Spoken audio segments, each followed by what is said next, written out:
Olá, meu amigo Cauê, como é que você está, cara? Tudo bem por aí? Vamos a mais uma aula de história, então continuando nosso conteúdo, cara. Estou gravando esse vídeo para você aqui, para nós continuar falando sobre a República Romana, tá? Para tu ter uma noção, nós temos fiz um resumo para ti do capítulo número 9 do livro Positivo, página número 37, nós vamos falar a partir dali, tá? Roma Antiga, expansão e cultura e influência, tá? Muito bem.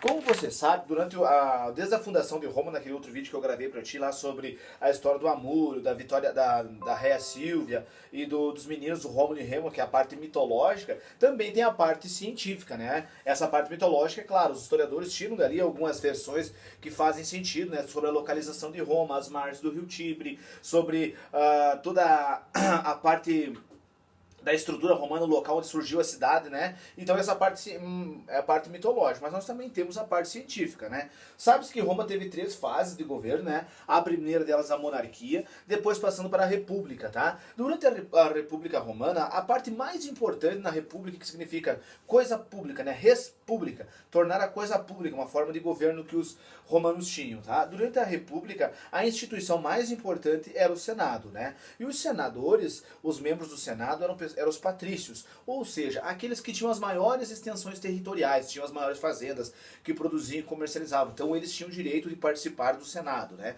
Um órgão que tomava as decisões, que montava, guiava o povo nessa época. Então os patrícios são os membros do Senado. Outra classe social existente em Roma também eram os plebeus, né? Descendo na cadeia hereditária, em cima os patrícios e embaixo dos plebeus. A maioria dos plebeus integrava o exército, né? As pessoas que faziam parte do exército romano eram da classe dos plebeus. E a última camada social, aqui no pé da pirâmide, assim, os mais pobres na colocação, seriam os escravizados, né? Tinha um problema, tinha um fato em Roma bem inusitado, que as pessoas poderiam se tornar escravos por dívidas, né? Se eu tivesse uma dívida com você, eu poderia se tornar seu escravo até eu saldar a dívida. Então, era uma coisa que existia. E outra grande parcela dos escravizados romanos eram as pessoas que eram capturadas em guerras e tornavam-se escravos deles. Então, essas são as 3 classes sociais que nós tivemos lá durante são influência romana, tá? Então a República Romana, o Senado, uma instituição importante, né? E o Senado, nesse momento da República, ele começa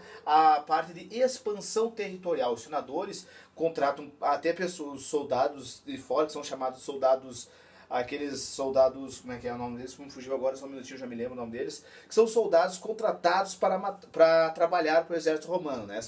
São soldados que entram, são pagos pelo Senado romano e lutam por Roma para ampliar ainda mais seus territórios, né? Esses soldados lutam e ajudam Roma a conquistar diversos territórios. Tanto é que o território romano ele vai se expandir por toda a região do mar Mediterrâneo ali, né?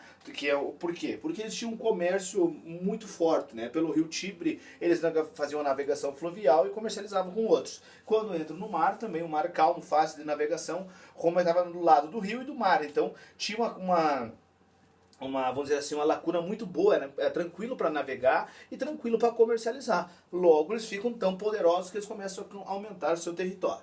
Certo, meu amigo? Então, falando sobre Roma, então, a função da fundação e as peculiaridades e influências romanas, né? Então, durante o Senado, a instituição mais importante, durante a República, a instituição mais importante é o Senado. Quem participa do Senado são os patrícios, os plebeus lutam nas guerras, os escravizados podem ser por dívidas ou capturados de guerras. São as pessoas que habitam Roma e comercializam em Roma, certo? Muito bem, a República indo muito bem, continuando ampliando seu território, e os senadores, para evitar rebeliões, eles criam algumas metodologias para distrair o povo, né?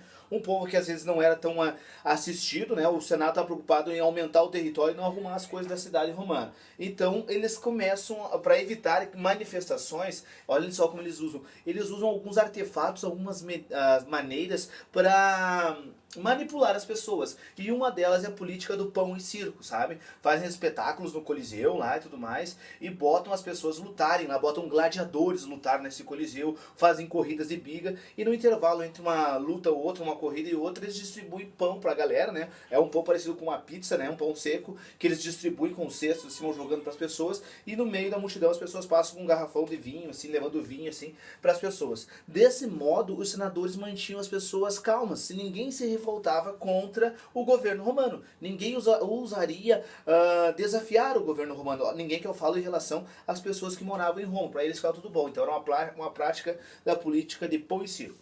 A respeito disso, meu amigo, eu gostaria que você, na página número 44, lesse o textinho que fala assim: futebol, o ópio do povo, tá? Página 44, futebol, o ópio do povo, tá? E com base no texto e na chart que tem, você vai fazer pra mim uma explicação, pode ser um áudio, pode escrever e me mandar, relatando o que tem a ver o futebol, o que é o ópio, por que o futebol é chamado do ópio do povo, fazer uma relação, tá?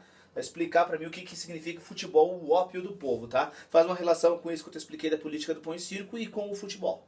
Certo, meu amigo? Você pode mandar um áudio se você ficar tranquilo, como você achar melhor. Da aula de hoje era isso, tá bom? Um forte abraço, tudo de bom pra você aí.